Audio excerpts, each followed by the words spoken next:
की ज़रूरत नहीं होती है। आपको बहुत ज़्यादा खुशियाँ मनाने की भी ज़रूरत नहीं होती है।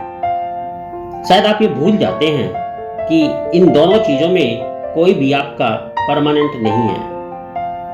ना तो बहुत सारी खुशियाँ जब आपको आती हैं वो हमेशा आपका साथ दे सकती हैं, और ना ही जब बहुत सारे गम आपको घेर लेते हैं और आपको लगने लगता है कि अब चारों तरफ अंधेरा ही अंधेरा है, प्रकाश की कोई किरण आपको दिखाई नहीं देती, तो वो भी परमानेंट आपके साथ नहीं रह सकती।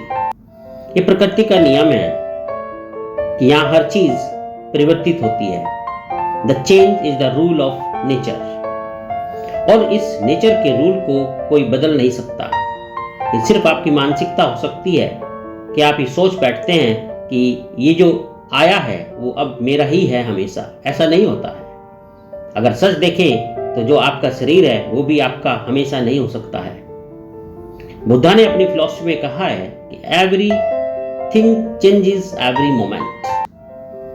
हर चीज हर पल बदलती रहती है। जो आप आज हैं वो आप कल नहीं थे, और जो आप आज हैं वो आप कल नहीं होंगे, क्योंकि आपके अंदर माइक्रो लेवल पर चेंजेस होते रहते हैं। तो इसलिए आप कभी भी ये मत सोचिए कि कोई भी चीज आपके साथ परमानेंट रहेगी। तो इसलिए जो आपको मिला है आप उसका अच्छे से उपभोग कीजिए।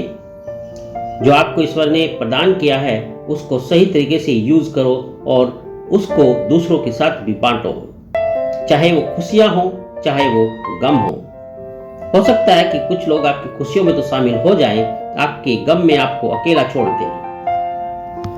तो कोई बात नहीं, आप अपने गम को अपने इष्ट के साथ डिवाइड कीजिए, उनके साथ बांटिए।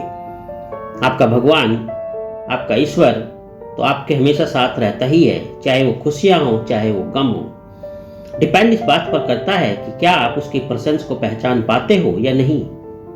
अगर सचमुच आप उसकी प्रेजेंस को पहचान पाते हो तो सब कुछ उसको समर्पित कर दीजिए, क्योंकि सच तो यही है कि आपका कुछ है ही नहीं।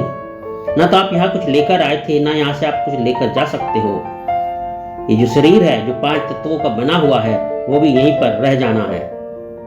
तो इसलिए आप अपने खुद से प्रेम कीजिए, आप अपनी आत्मा से प्रेम कीजिए, खुद को जानिए, किसी भी चीज से परमानेंट चिपकिए नहीं। ये जो इंसान की नेचर होती है हमेशा अपनी किसी भी चीज को लेकर चिपक जाने की, ये सोचता है कि अब वो बस उसी का है, उसी की है, या जो भी मिला वो सब कुछ उसी का है।